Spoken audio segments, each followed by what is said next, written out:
Link to the Cast, so it would only be fair that we start with The Legend of Zelda: A Link to the Past, a game that I hold near and dear to my heart. And it's the game that, when you use the term a timeless classic with air quotation marks, it's the game that I would bring up.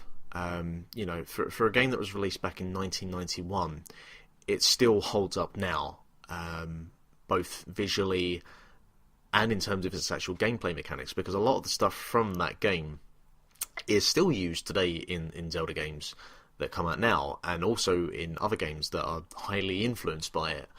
And that's pretty remarkable for something that came out 25 years ago or so, or thereabouts. And it's a game that I can just pick up.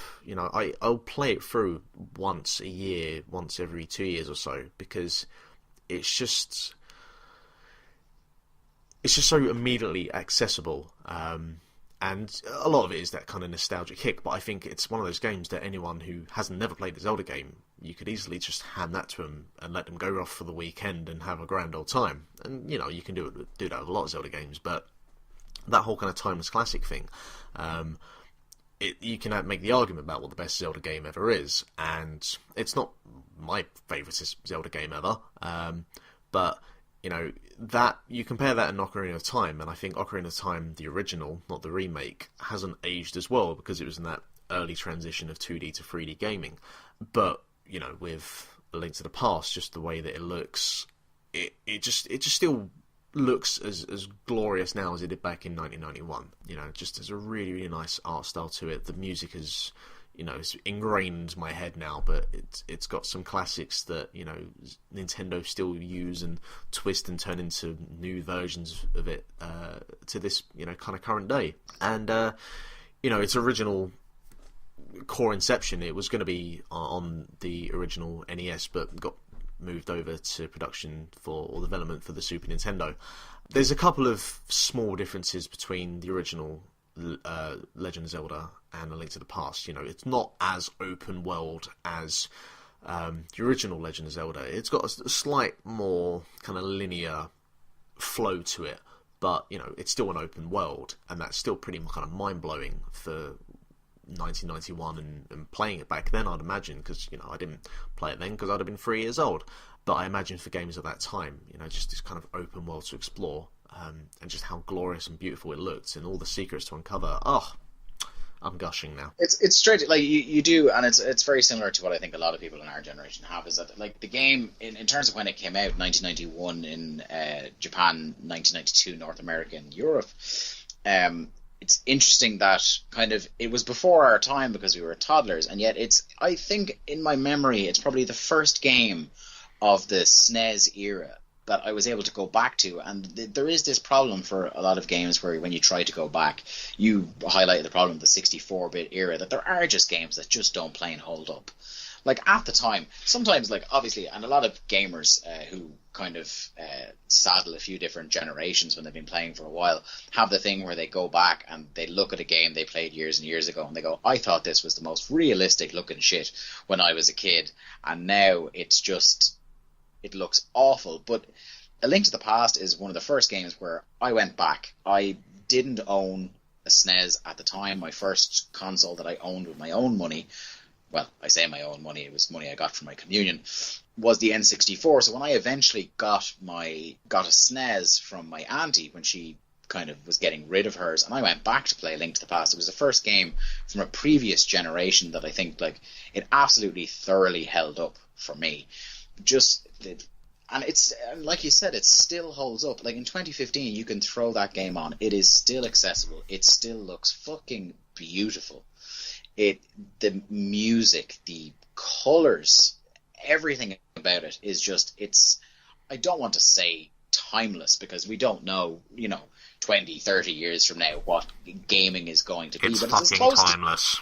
It is, yes, it is as close to timeless as we can possibly get, really. Like, you know what I mean? There are a few games I can think of that you could put on a level playing field with Link to the Past. It is just, it's damn near perfect. It's a brilliant game. Talk for a minute there about it, because you kind of alluded to it there briefly. The Koji Kondo soundtrack to the game. The the composition? I don't know what you could really say about it that you can't really read about, but I flummoxed you here. you've thrown me on the spot there.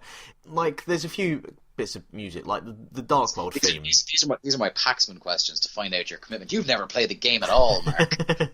I mean, like, yeah, the Dark World theme is phenomenal, and we need to get that back in some form or fashion. But just the main theme itself, the overworld theme, obviously it did exist on the original Zelda, but it's kind of the sort of main version of that theme that I think most people remember. And the simple fact is you hear that fucking theme for most of the game, because you're outside for most of it. But you never get bored of it, and every single time you hear it, you're like, right, fucking, we're going on an adventure now, let's fucking do it. It goes some way to describing how brilliant a game soundtrack from that era must be, that in 2015 there are people who will pay not small sums of money to go see an orchestra perform this music live. Yeah. You know, that it I'm actually one of those people. Translates, like when you think about, like, there are memorable video game themes and soundtracks from that era and before, themes and whatnot, but the fact that, like, the Legend of Zelda Orchestra is a thing, like, it really, like, highlights the legacy of this game, and obviously other games. It's not the only Zelda game that we hear in orchestral form. It sounds beautiful, but it's amazing that a game from 1992 the soundtrack from it finds a new life in a kind of orchestra. It constantly amazes me. Yeah, and for me as well, like, what has really become apparent, so I'm currently doing this really dumb thing where I play every single European Mega Drive game because I clearly hate myself. But playing as a number of games from that era, and even the games that are a couple of years older than A Link to the Past, and they fucking pale in comparison graphically. And I mean, there'll be people that will make arguments between Mega Drive and the Super Nintendo, but I mean, you only have to look at, like, the Sonic games to see what the Mega Drive could do graphically. But it's just astonishing just seeing how fucking horrendous some games looked at that time, and seeing, you know, what A Link to the Past was like. And to be fair, there are a number of games sort of in the early 3D era that look pretty fucking horrendous, but something like Super Mario 64 still holds up pretty well now. And it's just a mastercraft in video game design. You know, and some of the puzzles, to this day, I still get kind of flummoxed by a couple of puzzles every now and again. Yeah, it's just, I was hoping I was going to come into this and be a little bit more, you know, talk a little bit more theoretically about the game, but I can't help it when it comes to this. I tend to get a little bit more just, oh, it's really good, go and play it. And the fact that, you know, I can just fucking have it welded against my face and play it on my Wii U pad is just, it's the greatest thing ever. It didn't invent the wheel, it perfected the wheel. And if you look at any kind of open world adventure game nowadays, your Elder Scrolls are the ones I'd naturally go to in my head.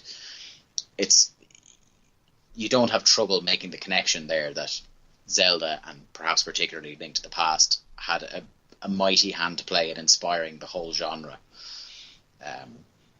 And, like, look, Skyrim, quite popular from what I'm led to believe. So it's the news doing the rounds. It's what I've heard. Indeed, it's a testament to just how important the game is for the whole industry, really. I completely concur. And I think, you know, before we gush anymore and make people start to vomit in their mouths, I think we should leave it at that for the time being.